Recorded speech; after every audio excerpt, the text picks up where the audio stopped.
1960 ပြည့်နှစ်ဖေဖော်ဝါရီလ 9 ရက်နေ့မှာလာရှိုးမြို့မှာရှိတဲ့ငွေတိုက်ကိုစတင်စီးနင်းတိုက်ခိုက်ခဲ့ခြင်းနဲ့လက်နက်ကင်လှုပ်ရှားမှုကိုစတင်ခဲ့ပါတယ်။ အားလုံးပဲမင်္ဂလာပါခင်ဗျမြန်မာ History Channel ကနေကြိုဆိုပါရစေ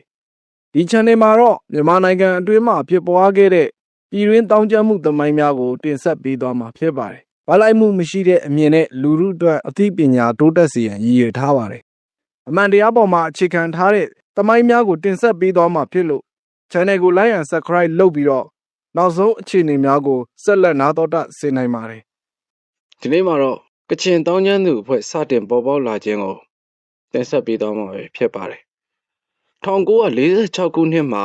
ဖြစ်ပွားခဲ့တဲ့ကရင်ဗမာရေးခင်းမှာအမှတ်1ကချင်တနက်ကင်တရင်က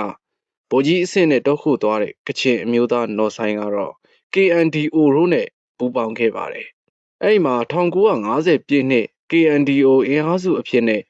ရှမ်းပြည်နယ်မြောက်ပိုင်းမှာလှုပ်ရှားခဲ့ပါတယ်။အဲ့ဒီအချိန်မှာလာရှိုးမြို့အစိုးရအထက်တန်းကျောင်းမှာအထက်မှတန်းပညာသင်ကြားနေတဲ့ဇော်ဆိုင်ကနော်ဆိုင်နဲ့ဆက်သွယ်ပြီးတောခုခဲ့ပါတယ်။1951ခုနှစ်မှာနော်ဆိုင်ကတရုတ်နိုင်ငံသို့ဝင်ရောက်ခိုလုံသွားရမှာဇော်ဆိုင်ကလိုက်ပါမသွားဘဲနဲ့တန်တောင်ဘောဂလိဒေသမှာရှိတဲ့ KNDO များနဲ့ပူးပေါင်းလှုပ်ရှားခဲ့ပါတယ်။1959ခုနှစ်မှာ KNDO အဖွဲ့ကကြီးလစ်လင်းကချင်အမည်ဇော်ပေါက်ဆိုသူနဲ့ဇော်ဆိုင်၏အကြံပေးအရာရှိဖြစ်တာဝန်ပေးအပ်ပြီးတော့ဇော်ဆိုင်နဲ့အတူရှမ်းပြည်နယ်မြောက်ပိုင်းမှာ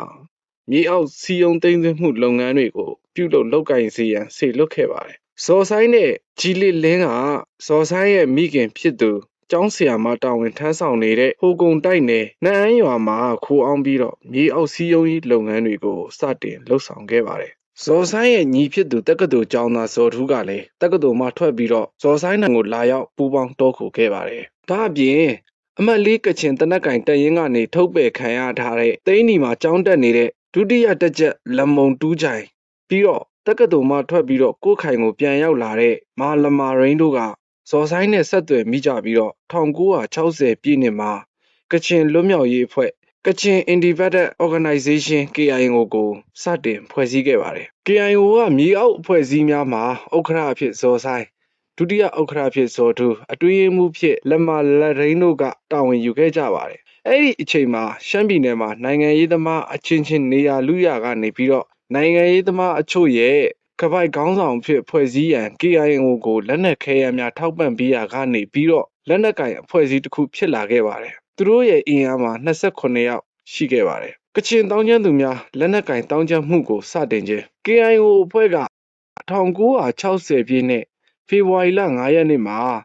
လာရှိုးမြို့မှာရှိတဲ့ငွေတိုက်ကိုစတင်စီးနင်းတိုက်ခိုက်ခဲ့ခြင်းနဲ့လက်နက်ကင်လှုပ်ရှားမှုကိုစတင်ခဲ့ပါတယ်။လာရှိုးငွေတိုက်ကိုဖောက်ခါ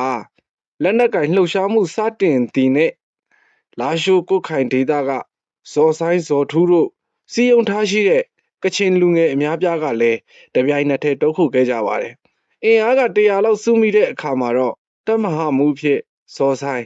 တပ်မဟာဘုံမှုအဖြစ်ကြီးလစ်လင်းသူတို့ကတာဝန်ယူပြီးတော့သိန်းနီမြို့နယ်လွယ်ထောက်မှာ1962ခုနှစ်ဖေဖော်ဝါရီလ 9 ရက်နေ့မှာ KIA ခေါ်ကချင်လွတ်မြောက်ရေးတပ်မတော်နဲ့ KIC ကိုစတင်ဖွဲ့စည်းခဲ့ပါတယ်။ရှမ်းပြည်နယ်မြောက်ပိုင်းကုတ်ခိုင်အမြို့အနီးမှာရှိတဲ့စင်လီရွာရဲ့အရှေ့10မိုင်ခွန့်အကွာမှာအခြေချစခန်းတစ်ခုကိုတည်ဆောက်ပြီးတော့အခြေခံစစ်ပညာသင်တန်းအမှတ်1ကို1962ခုနှစ်မတ်လ16ရက်နေ့မှာဖွင့်လှစ်တင်ကြားပေးခဲ့ပါတယ်။1962ခုနှစ်ဇွန်လလမှာ KIA တရင်1ကိုဗမော်နယ်မြေမွန်ပါတရင်2ကိုလက်မလရိန်းဦးစီးကအင်အား300ခန်းနဲ့မုံစီမုံထံအဲ့ဒီနယ်မြေတွေမှာဖွဲ့စည်းခဲ့ကြပါတယ်။ဒါအပြင်ကြေးရွာများမှာလည်းကြေးရွာကာကွယ်ရေးအဖွဲ့ဖြစ်ဖွဲ့စည်းကတူမီတနက်များကိုတက်ဆင်ပေးပြီးတော့တပ်မတော်ကိုနှောက်ယှက်ရန်တာဝန်ပေးစေခိုင်းခဲ့ပါတယ်။1962ခုနှစ်ဩဂုတ်လ26ရက်နေ့မှာဗုဒ္ဓဘာသာကိုနိုင်ငံတော်ဘာသာအဖြစ်ပြဋ္ဌာန်းလိုက်ခြင်းကို၎င်းတရုတ်မြန်မာနှစ်နိုင်ငံနယ်နိမိတ်စာချုပ်ချုပ်ဆိုမှုမှာဖီမော်ဂေါ်လန်ကမ်ဖန်ဒေတာများကိုတရုတ်ပြည်ရဲ့နယ်နိမိတ်အတွင်းကိုထည့်သွင်းဖော်ပြမှုပေါ်နေရာအနှံ့မှာဆန္ဒပြမှုတွေဖြစ်ပေါ်နေမှုကိုအခွင့်ကောင်းယူပြီးတော့၎င်း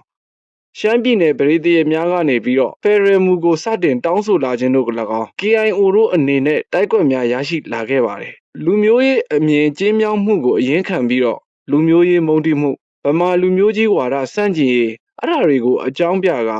လွတ်လပ်တဲ့ကချင်သမ္မတနိုင်ငံထူထောင်ရန်ဆိုတဲ့ရည်ရွယ်ချက်နဲ့စီယုံလှုပ်ဆော်လာခဲ့ပါတယ်။ဒါကြောင့်ပဲမသိနားမလဲတဲ့လူငယ်လူရွယ်အများကတော့ကချင်တောင်ကျမ်းသူတို့ရဲ့စီယုံသိမ်းသွင်းမှုအောက်ကိုရောက်ရှိသွားခဲ့ရပါတယ်။ အားလုံးကျေးဇူးတင်ပါတယ်